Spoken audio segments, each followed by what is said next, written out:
Hello friends, आप सभी का स्वागत है आपके YouTube channel typing institute Morena में।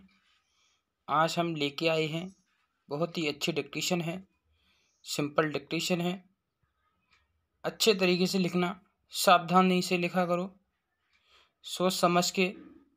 जितने वर्ड अपने हिसाब से बनाओगे उतनी स्पीड अच्छी आएगी तुम्हारी। डिक्टेशन डेली 9 PM को बोली जाती है, 9 PM को ही बोली जाएगी। ग्रुप में ऐड होने के लिए डिस्क्रिप्शन में व्हाट्सअप लिंक दी हुई है, वहाँ ऐड हो सकते हैं। उसके लिए PDF ग्रुप में मिल जाएगी सभी को। डिक्टेशन स्टार्ट होगी 10 सेकंड में, तब तक सभी लोग रेडी रहें। स्टार्ट। वर्तमान मामले में वसीयतनामे को चुनौती वादी प्रत्यार्थी गण ने मुख्यतया इस आधार पर दी कि वसीयतनामा लिखते समय वसीयतकर्ता की मृत्यु हो चुकी थी। पूर्णविराम। वाद पत्र को देखने से ही स्पष्ट होता है कि वसीयतनामा की सत्यता को इस आधार पर चुनौती नहीं दी गई है कि वसीयतनामा की संदेहात्मक परिस्थिति में लिखा गया। पूर्णविराम। वाद पत्र में मात्र इतना लिखा गया कि मृतक काफ़ी ज़ईफ हो गए थे और बीमार रहते थे, और उन्होंने दस्तावेज मज़कूर वसीयतनामा समझकर उस पर दस्तखत नहीं किया था तथा दस्तावेज मज़कूर परिसिद्धन को पढ़कर सुनाया समझाया नहीं गया। पूर्णविराम।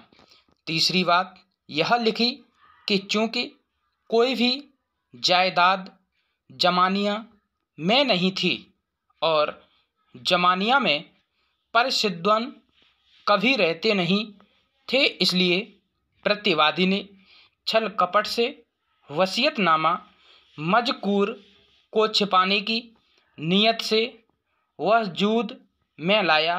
पूर्णविराम। उक्त अभिवचनों से यह स्पष्ट होता है कि वादी ने कथन मुख्य रूप से दो थे। पूर्णविराम। पहला यह कि वसीयतनामा लिखते समय पर परिसिद्धन की मृत्यु हो चुकी थी और वसीयतनामा किसी दूसरे व्यक्ति से लिखाकर पंजीकृत कराया गया। पूर्णविराम। दूसरा कहना यह था कि वसीयतनामा एक फर्जी और गैरकानूनी अभिलेख है। पूर्णविराम। पैरास्टार्ट। जहाँ तक वादी द्वारा लगाए गए इस आरोप का संबंध है कि वसीयतनामा लिखते समय परिसिद्धन की मृत्यु हो चुकी थी, उक्त आरोप दोनों अधीनस्थ न्यायालयों द्वारा असत्य पाया गया और यह पाया गया कि वसीयतनामा लिखने के दिन परिसिद्धन जीवित थे। पूर्णविराम।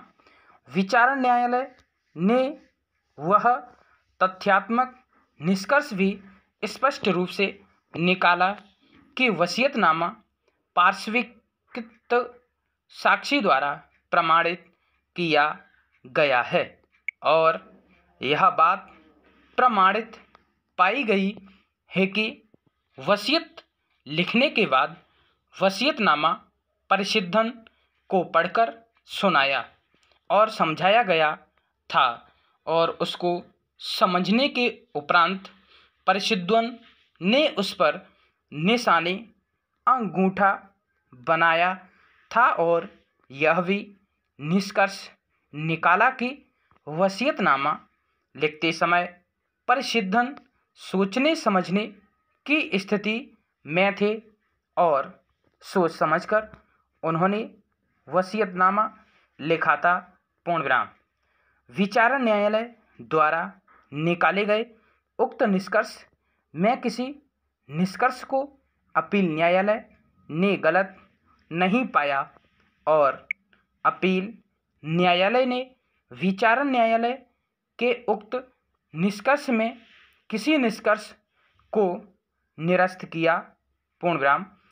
अपील न्यायालय ने पहली बार अपील में संदेहात्मक परिस्थिति के संबंध में विचार किया, जबकि उक्त संदेहात्मक परिस्थिति के संबंध में कोई चर्चा विचारण न्यायालय के समक्ष की ही नहीं गई थी और न कोई संदेहात्मक परिस्थिति वादीगण ने अपने वाद पत्र में अभिलिखित की।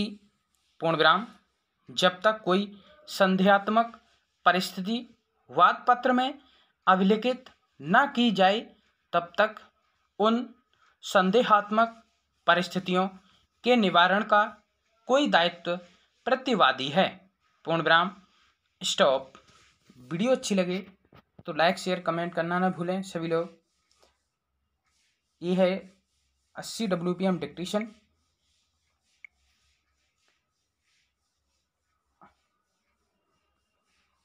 सभी लोग 9 PM बजे डेली लाइव क्लास लेने के लिए आ जाया करें।